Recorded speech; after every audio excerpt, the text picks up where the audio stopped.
இந்தோனேஷியாவில் நிலச்சரிவால் உயிரிழந்தோர் எண்ணிக்கை 23ஆக உயர்ந்துள்ள நிலையில் அச்சம் காரணமாக மக்கள் வீடுகளை விட்டு வெளியேறி வருகின்றனர். இந்தோனேஷியாவில் கடந்த வாரம் பெய்த கனமழை காரணமாக 3 கிராமங்களில் ஏற்பட்ட நிலச்சரிவில் ஏராளமான வீடுகள் அடித்து செல்லப்பட்ட துயர சம்பவம் நேரிட்டுள்ளது. மத்திய ஜாவாவின் சிலாகேப் மாவட்டத்தில் மீட்பு பணியின் போது மேலும் 4 உடல்கள் மீட்கப்பட்டுள்ளன. எனவே அங்கு உயிரிழந்தோரின் எண்ணிக்கை 20ஆக உயர்ந்துள்ளது.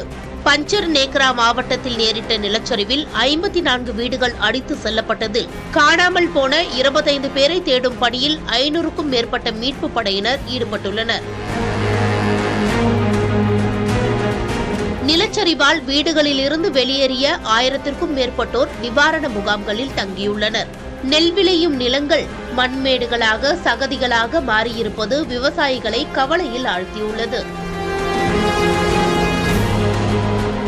நிலச்சரிவு அபாயத்திற்கு உட்பட்ட பகுதிகளில் வசிப்போர் பாதுகாப்பான இடங்களில் குடியமர்த்தப்பட்டு அவர்களுக்கு மாதம் $36 அமெரிக்க நிவாரண உதவியும் வழங்கப்பட உள்ளது.